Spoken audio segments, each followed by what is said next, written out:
Many of you loyal and long-time subscribers already know how much I love this movie, so it may come as a bit of a surprise that I'm not going to try and sugarcoat this as much as you may think, as it's also a look into if there could have been anything more that could have been improved on, if anything really. 1982 was a year that had a great lineup of movies in its itinerary, with the likes of Tron, First Blood, E.T., Poltergeist, and Blade Runner as examples, and was also the year that generally gave birth to family friendly cinema.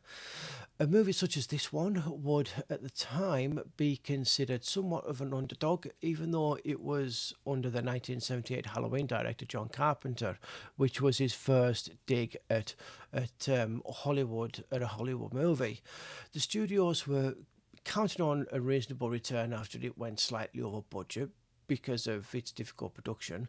However, it tanked so hard upon its release it became the worst received movie of the year, with critics and the public hating it for its extreme graphic nature and overall tones.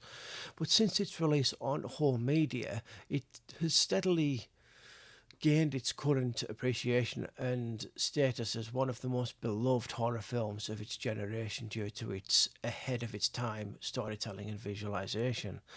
Um, I'm going to be using that phrase ahead of its time quite a lot in this video, so to be fair, with it, when you watch it now, 40 years on, it really does stand the test of time. So yeah, the early development on the movie initially started in 1976 after producer Wilbur Stark purchased the rights to The Thing along with 22 other productions that were under RKO Studios. In a turnaround, Universal acquired the rights from Stark to remake The Thing, resulting in him being credited as an executive producer on the overall marketing. The 1952 original movie mentioned followed a slightly different concept to the original Campbell novel, which concentrated more on the exploration of the science team, whereas John and his team of writers decided to focus more closely to the source material, which being on more of the entity and the creature. The studios who wanted this angle taken as an update to the original 52 film were happy to greenlight the project. However, rewrites and the notion of how are we going to pull this off subsequently led to the film going slightly over budget with regards to how they were going to tackle the visuals. I honestly think that it couldn't be handled any better with John behind the camera, as his work on Halloween has the same kind of eeriness. Throwing an alien that can a shape shifting alien instead of Michael Myers, you've pretty much got a situation that is going to be a big problem. The majority of the film centres around the paranoia and uneasy environment played through by our cast, who were brilliantly brought to life by Kurt Russell, Keith David, Charles Hallahan, Richard Masur, Joel Polis, Richard Dysart, Donald Moffat, Thomas Thwaites, David Clennon, Wilfred Brimley, T.K. Carter, and Peter Maloney. Now, as far as the paranoia sets into the film with the cast mentioned, it's relentless after a certain point, and it literally is the driving force of the movie, which draws you in as part of the crew. You really feel like you're with these characters all the way through, understanding the complexity of the situation that they're facing. And what's even more disturbing about this predicament is the fact that they're isolated in a region of Antarctica, without the means to reach mainland by radio, which is a dire situation to be in without having to deal with a shape-shifting life form. So moving on to the visuals themselves, which is what you're all been waiting for, or should I say an alien infection. Do you think this is an alien infection, or is it just an entity that overtakes a biological a biological creature? I'll let you decide in the comments. Um, the idea behind it is absolutely brilliant, and going back to a little something I said earlier on, again, ahead of its way ahead of its time. Now, the novel, I haven't read it. It goes by the name of Who Goes There. Its original working title was Frozen Hell, which is something that I should have mentioned earlier on in this review. I have done a little bit of research into it, but I'll get into that a little bit later on in the review.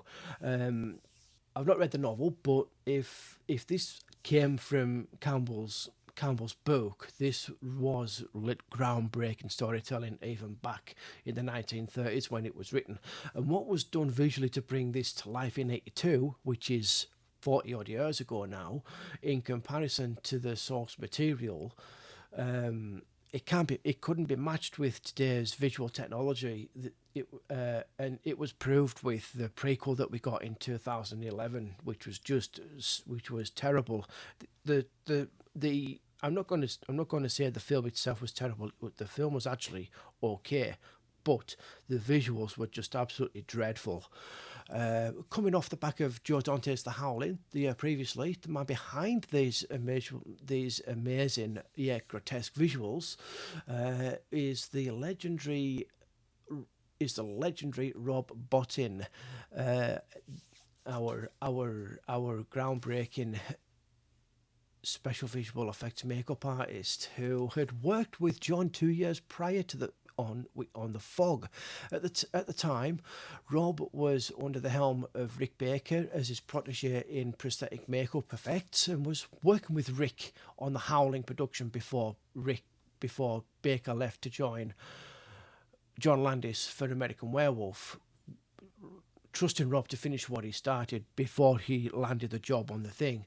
And this was what prompted John to hire him back for this a year later, when he had the time to shine and really stretch his abilities as an artist. And God, did he do something special. Rob's work on the models is nothing short of incredible and macabre at the same time, almost nightmare inducing, so to speak. And I've had plenty of a dream or nightmares centered around the events in this film, which isn't really surprising considering, which isn't really surprising considering really, and to be utilised the way that they were in the movie, being used in the more unexpected moments, it does the storytelling justice, because it doesn't oversaturate the paranoia between our characters as a very small. Maybe I should rephrase that sentence. Maybe I should try and rephrase that a little bit. To be utilised the way that they were in the movie, being used at the more unexpected moments, it does the storytelling justice, because it doesn't oversaturate the paranoia between our characters. As a very small nitpick, though, I do think they could have got away with another major on-screen creature reveal, as there is quite a gap between the first and second big moment involving the creature. But that's just a personal preference from my inner fanboy coming out, really. But realistically, Rob's work on the thing set a standard so high, it really isn't a wonder why it was so revered at the time, due to how good and ahead of its time that it was.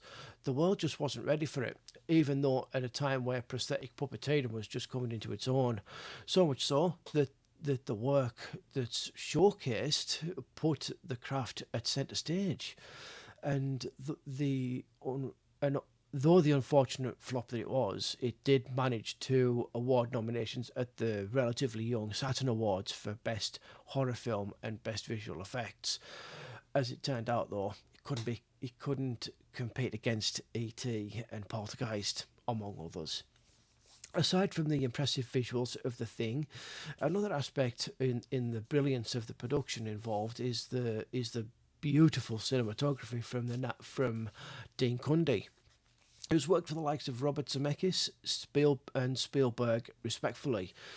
Dean had worked with John on four other projects, being The Fog, the first two Halloween movies, and Escape from New York the year prior. And he had a pretty good idea of what John wanted based on the collaborations between them over the 4 year period.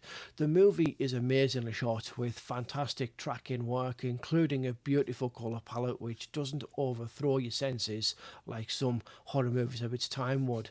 And everything is really well lit. There are a couple of little moments where it does look a little dark, but it's not a major issue, as there's enough going on for it not to sidetrack you in any way. Rob and Dean worked with each other as much as they could to establish the realism between the artificial creatures, using low-level lighting to highlight the surrounding surface and textures of each creature by set.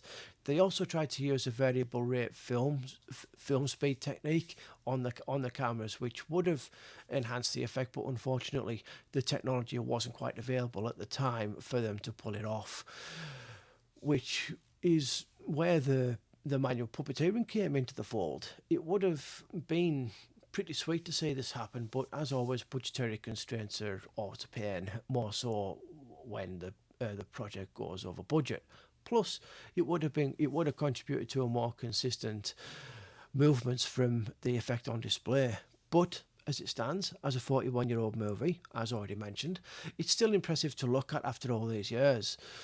Now, as much as the visual brilliance is at the centerpiece of the, as much as the visual brilliance of the is the centerpiece of the film, credit also has to go to the editing department for the final cut of the film. Todd Ramsey stepped into the editing studio once again to work with John after their collaboration on Escape from New York the year previously. Much like the legend that is Steven Spielberg, John has this uncanny ability to draw the audience in by lingering on specific scenes and cutting away to keep the curiosity flowing as part of the story. Todd knows this himself, so working together meticulously, they work together to get this right as one of the main focus points, which is the uneasiness and paranoia. One of the great examples of this is the scene with probably the greatest canine actor ever to grace the screen, wandering through the facility. For those people that have seen the film, you know which scene I'm talking about. We're already sort of established that our beautiful husky isn't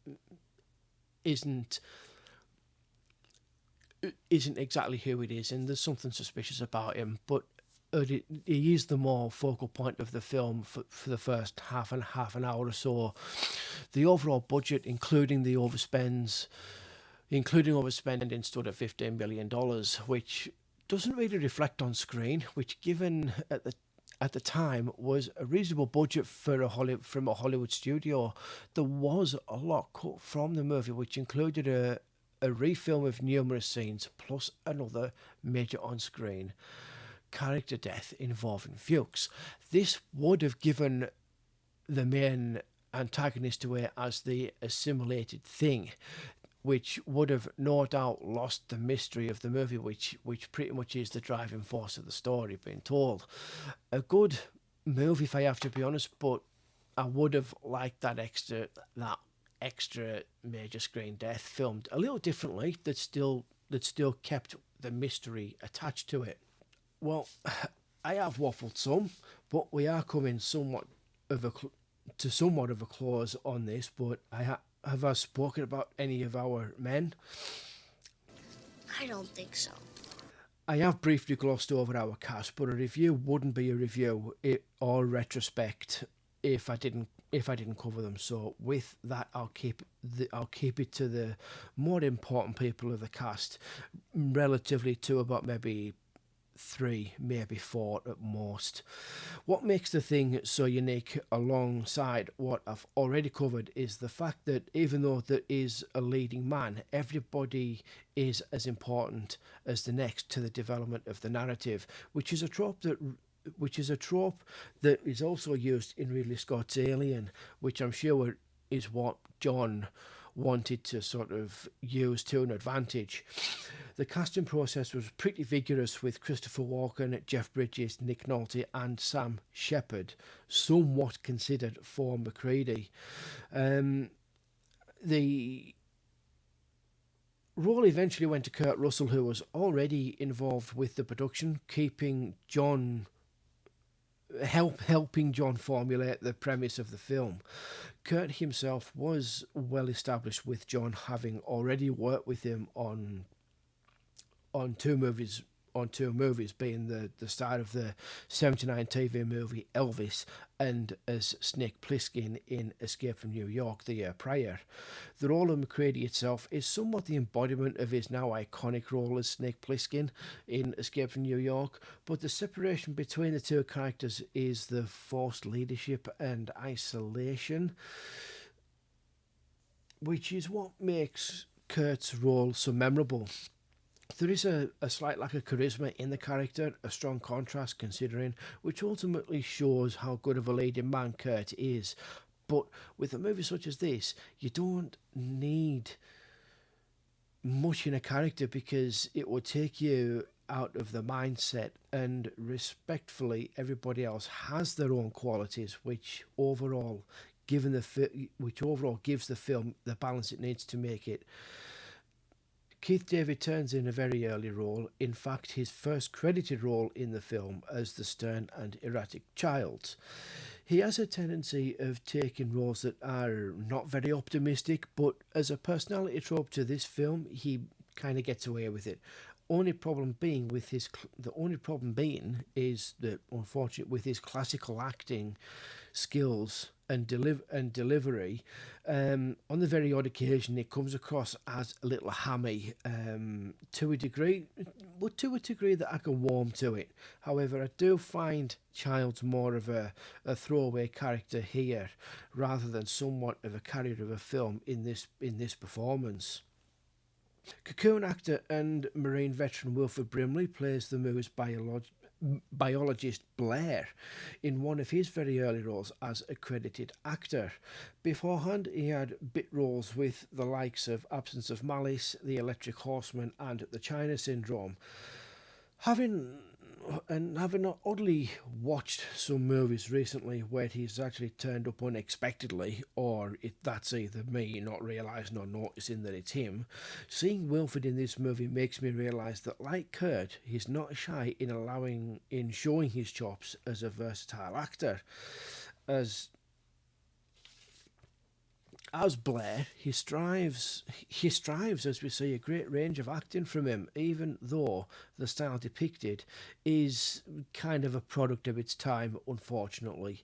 There are scenes where it does feel a little forced, but Wilford really shines among the crew with his incredible range of emotion, being somewhat central to the movie. Not to give too much away for those coming into this retrospect from not seeing the film, which you really must do. Overall, character wise, as I said earlier, all of the actors contribute to the thing's charm, and even though there really isn't anything to be joyful about, it is a somber movie that has many moments of brilliance. Roger Ebert absolutely scathed this movie at the time of its release by saying that the characters were pretty much the stereotypical one-dimensional setup, which I'm not going to say is necessarily false, but given how reasonably cast it is in quantity with all of the individual personalities, I think he was a little harsh on this film, although he is somewhat right respectfully. Now, this is where I'm going to go into what I said before about me going into the book. I did actually catch this on Audible. I've not read it all the way through yet. It's literally just started, but there's a bit of a prologue before the book actually started from the person who is doing the commentary on it, and through his own investigations and research into the book and how it came about, it turns out that what Roger Ebert has said here about them, about thinking that the characters didn't have any characterization and that they were very one-dimensional, it was written like that purposely by John Campbell himself, which personally I think is pretty different. Again, like I said earlier, it's quite it's very different. You don't really get that in novels. There's a hell of there's more character development than there is actually story, in any novel really. But a good move, I think, to be honest. Focusing more on everything that's going on around them, more than developing your your people that are in there, I think is very interesting. So with that being said, with regards to Roger Ebert's review on it, which I have actually read, I think at the time he didn't really do an awful lot of research into the history of the book and why they were going down the direction that they did with this film. Um, yeah. Sometimes it is okay to prioritize visuals over character development, especially in this case with a story as simple as this.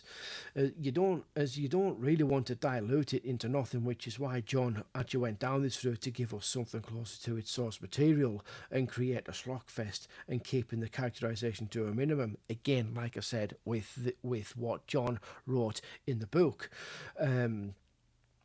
It also adds to the suspense of not knowing who's who over the entity. Not all films are written with the notion that it has to be entertaining.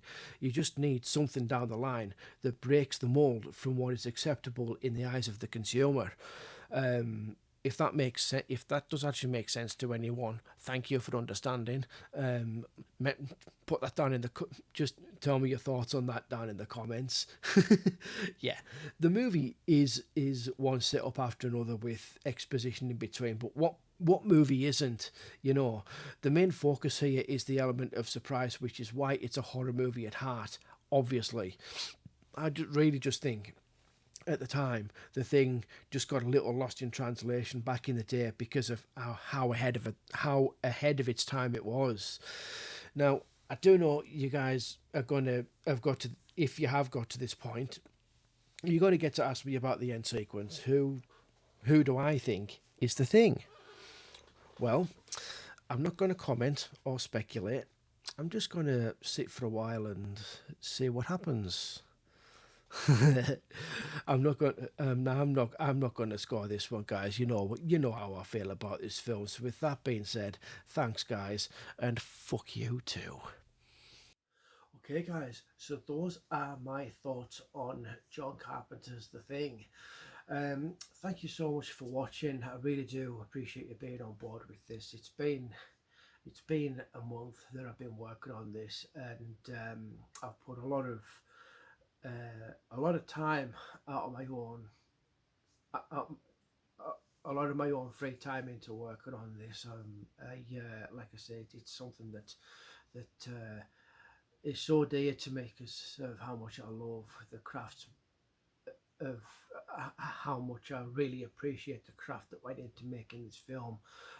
Let's say I've just started reading the book now, which should have been which I should have done a long time ago, really, to be honest with you. It's such a special film to me. With regards to filmmaking, it's one of those films that it will just captivate so many people for years to come.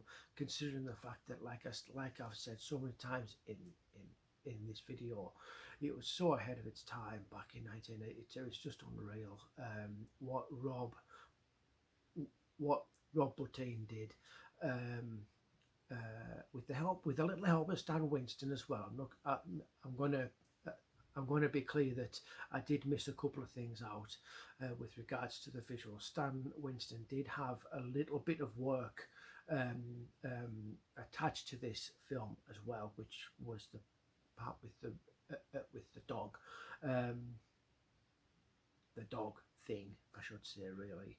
But overall, I just love this film. I really do, and I hope that it shows in how you view this video. So, like I say, guys, thank you so much for watching. I really do appreciate it. And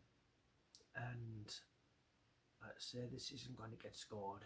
And by the way, don't take what I said right at the very end of there too personally, because that is in the film. So again, guys, thank you so much. If you did like it, drop a like, talk about it in the comments, and if you want, you can also share it about, give this video some love, and probably what if you think it deserves that kind of love, give it a share. So with that being said, guys, thank you so much, and happy Halloween.